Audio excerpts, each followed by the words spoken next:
Šai pasaulē tu esi vajadzīgs, uzrunājot ikvienu, kas šajā nebūt nevieglajā laikā nespēja atrast savu īsto vietu, lai justos vajadzīgs un justos novērtēts. Madonā ir uzsākts semināru cikls bērniem un jauniešiem, cilvēkiem ar īpašām vajadzībām, senioriem. Šīs seminārs ir ievads seminārs veselai nodarbību un aktivitāšu ciklam, kurš noritēs 8 mēnešus no šā gada janvāra līdz šā gada augustam. Šī programma ir sociāli izglītojoša programma, kas paredzēta divām pamatā tātad mērķa auditorijas grupām.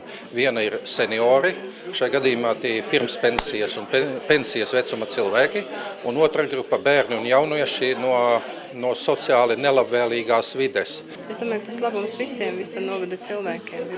Un arī, protams, Rīgas lektori ne katreiz ir pieejami šeit Madonā, un šī iespēja patreiz tiek dota.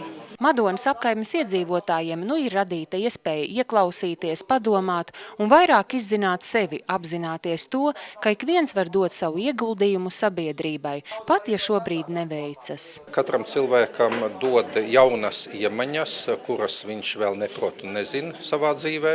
Tā ir viens variants, un otrā variantā viņš pilnveido, viņš tiekas ar citiem, sevi attīsta. Šis projekts tieši ir orientēts uz mūsu Madonas cilvēkiem, uz Madonas novada cilvēkiem, gan uz cilvēkiem ar invaliditāti, gan bērniem, jauniešiem, gan bērniem invalīdiem, gan senioriem, gan dažādu nevalstisku organizāciju pārstāvjiem. Vecāka gadagājuma ļaudīm ir sagādāta iespēja apgūt elementāras datorprasmes, kas ļautu veikt komunālos maksājumus. Turklāt Madonas sociālā dienesta telpās tiks aprīkoti atbilstoši datori.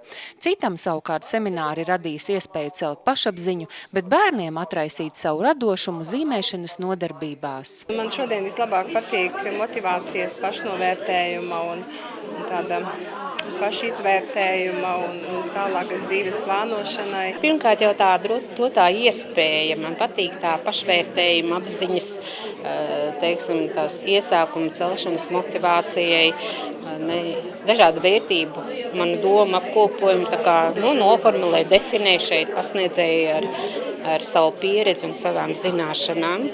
Gūstu daudz, jo pirmkārt jau satieku pazīstams un nepazīstams cilvēks, jaunus kontaktus radu.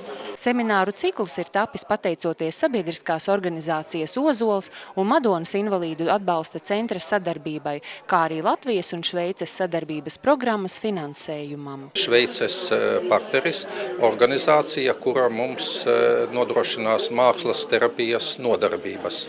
Šīs nodarbības notiks 1 nedēļu martā skolēnu brīvdienās, kad atbrauks pasniedzēja no Šveices un bērniem pamatā uz akvareļu krāsu zīmēšanas un gleznošanas bāzes tiks apgūtas šīs lietas.